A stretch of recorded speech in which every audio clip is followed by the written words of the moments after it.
Hey guys. Disclaimer. This audio is not mine. Anyways, enjoy.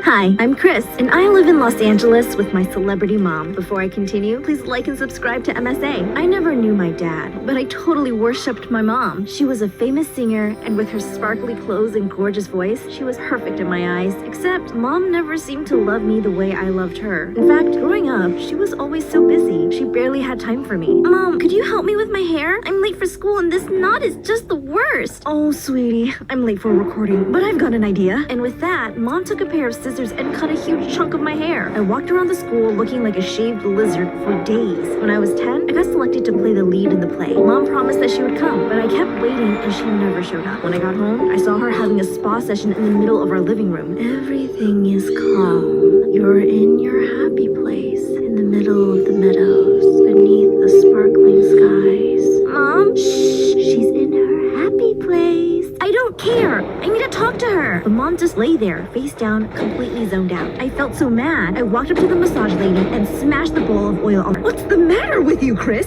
Can't you see I'm busy? You missed my play for a stupid spa session? How could you be so selfish, Mom? You have no idea about the stress I'm under. Working on my new album to keep my millions of fans happy. And how about keeping me happy? Ever thought about that? With that, I just ran up to my room and shut my door. Mom and I didn't speak to each other for days. And after that, she left for yet another tour and didn't come back for 2 whole weeks. Over time, Mom and I just got more distant. She got busier with work, and I got busier with school and theater. With time, I got better and started performing in local dramas. Things were fine, but then I turned 16 and everything changed. Mom told me she was leaving on a tour for a year, and I was going to a boarding school. But I don't want to go. My whole life is here. Why are you doing this? Chris, please don't make this more difficult than it already is. You're going to a boarding school, and that's final. I kept arguing with Mom the whole night, but she didn't give a hoot, and 2 days later, I was on a flight to my new school. Mom didn't even come to see me off, but by now, I didn't care. From the moment I arrived, I hated the place. The walls were so gray it made my eyes hurt, and the hallways looked something straight out of a horror movie. Just when I thought the place couldn't get creepier, I was on my way to the class when suddenly a girl my age collapsed at my feet. Oh my god,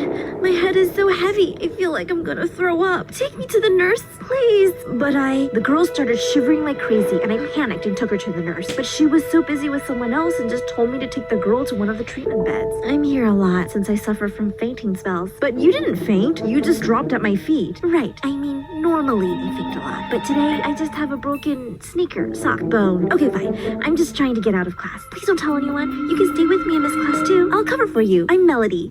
Chris. Melody and I got talking and instantly connected over our hatred for the boarding school. Incidentally, she was also my roommate and the biggest troublemaker around. She was always sneaking out, bunking classes, misbehaving with teachers. Her dad was one of the trustees, so the teachers didn't really say anything. This one time, Melody dropped fart bombs in the class and everyone went into a frenzy. Obviously, she got busted and threw a tantrum. I was trying to hide my fart smell with that bomb. I have a very weak stomach and I fart a lot. You know how kids can get really mean about these things.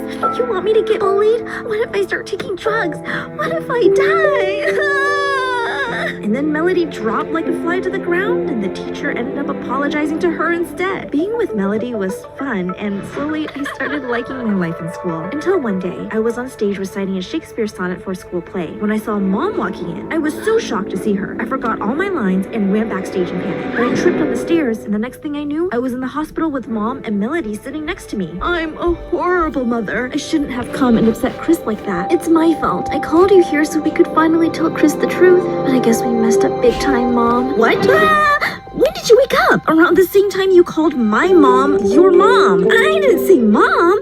I said bomb, because your mom's the bomb. Shut up. I might have hit my head, but I'm not stupid. Now tell me, why did you call her mom? It's okay, Mel. I think it's time. Chris, sweetie, Melody is your twin sister. Mom told me how years ago she was in a horrible marriage with my biological father, and she had no choice but to run away from home. But after a week, she found out she was pregnant with twins. She couldn't afford to raise 2 kids, so she gave Melody up for adoption. I ran away to LA, and met this music producer who helped me out. When I got successful, I tried looking for Melody, but I couldn't track her down. My adoptive dad's witchy girlfriend wanted me out of the house, so he enrolled me in this boarding school. But last week, Dad finally told me about my biological mom. I got in touch with Mom and asked her if she'd want to meet me. And you chose to meet her here, Mom? You didn't think what would happen if I found out? I thought it would be nice to introduce you to your twin sister. Mom, you paid zero attention to me all my life, and then you show up here unannounced and tell me I have a twin sister? What part of this is nice? And Melody, you knew I was your sister and didn't say a word to me? Why? Mom asked me not to. And you listened to her? The woman who abandoned you. This is crazy. My head's spinning. Just leave, both of you. Mom and Melody left, and I just sat in my bed feeling totally betrayed. Doctors discharged me that evening, and soon after, Mom left for home. Back in school, I just avoided Melody like the plague, even though she tried talking to me a million times. Soon, it was time for spring break, and I was packing my stuff when Melody walked in. Are you done? The driver's here to pick us up. What do you mean? I'm going home. My dad is traveling for business, so Mom invited me to stay at your place. I know you hate the idea, but I've waited all my life to have a family. Please, just let me have this one spring break. I promise I won't butt in your life ever again. I wanted to say no, but Melody looked like she would break in a million pieces, so I decided to look the other way. It would be good for Melody to discover what a terrible mom we had, but I was totally wrong. Mom was so excited to have Melody around, she took a break from work, made us breakfast, took us out on shopping sprees, dinners, and she even threw a homecoming party for Melody. Mom had never paid me so much attention, and it made me so jealous watching her bond with Melody. Soon after spring break ended, and it was time to get back to school, but a day before we had to leave, Mom gave me yet another surprise. So, I've spoken to your dad, Melody, and we have decided that it's best you girls stay near home. No more boarding school for you guys. Isn't that exciting? Oh, Mom, that's great. It sucks. Mom, I begged you not to send me to that dreaded school, and you didn't listen to me. But now that you have your new daughter, you want her to stay near you? I want both my daughters to stay close to me. I've missed out on so much already, and I just want to make up for the lost time. Yeah, right? You'll just end up disappointing Melody like you've always disappointed me. With that, I just left. And the next day, Mom enrolled us in a school nearby. I just wanted to stay away from home as much as possible, so I decided to join the drama club in my new school. On my first day, we were asked to perform a dialogue from Romeo and Juliet, and I got paired up with this dreamboat of a boy, Matt. He was so cute, I could hardly focus. Oh, my Juliet, why won't you come down? I want to see your pretty face and your beautiful sparkling eyes. Go on. It's your line? Sure. Oh, Matt, I mean Romeo. You are the light of my life. Your face is so perfect, like a sculpted statue. And those arms, so strong. Do you work out a lot? I do, but I don't think that's what we were talking about. Then what are you talking about? The play? Are you okay? You're not blinking. I'm fine. I'm just getting into character. You know, Juliet and all. I'm weird. Sorry. Bye-bye. Nice to meet you. I ran in the other direction, feeling totally embarrassed. And minutes later, Matt came behind me. The two of us started talking, and by the end of the day, Matt asked me out on a date. I had the best time with Matt that evening. He was fun, cute, and a really good listener. Pretty soon, I found myself pouring my heart out to him, telling him everything about my family and Melody. It sounds tough. I grew up without a family too. I mean, I had my dad, but he was hardly around, so I get where you're coming from. Thanks for listening.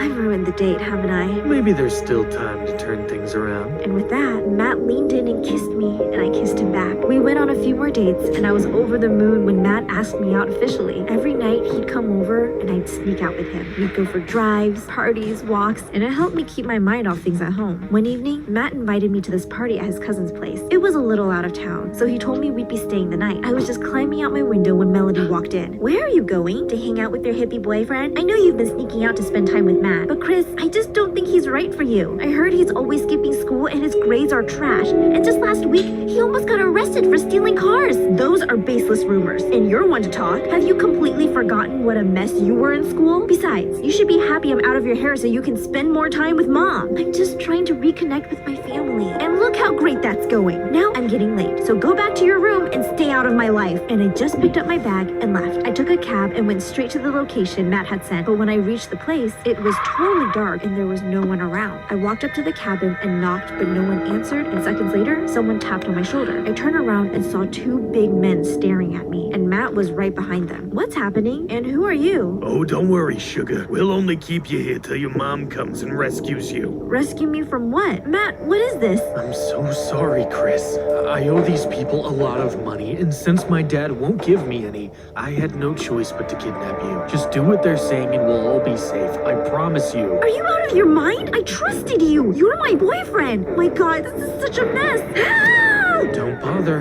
There's no one around. Please, Chris, just sit tight and hear me out. Get away from me! I pushed Matt away and ran for my life, but one of the two big hounds caught up to me and took me back to the cabin. Just as he was trying to tie my hands, I bit his ear and pushed him away. The other guy launched himself at me, but before I could react, a vase came flying out of nowhere and hit him in his head. He fell backwards, and I saw Melody jump in with a baseball bat. Matt saw everything and rushed out the cabin, but he was stopped by Mom and a bunch of policemen. As they handcuffed and dragged Matt and the two guys away, Mom came running and hugged me tight. I'm so glad you're okay. Thank God. I saw you getting into that cab and noted down its number. He's the one who told me about this place. Don't you dare do something like this again, Chris. I'm so sorry, Mel. I was so mad watching you and Mom together.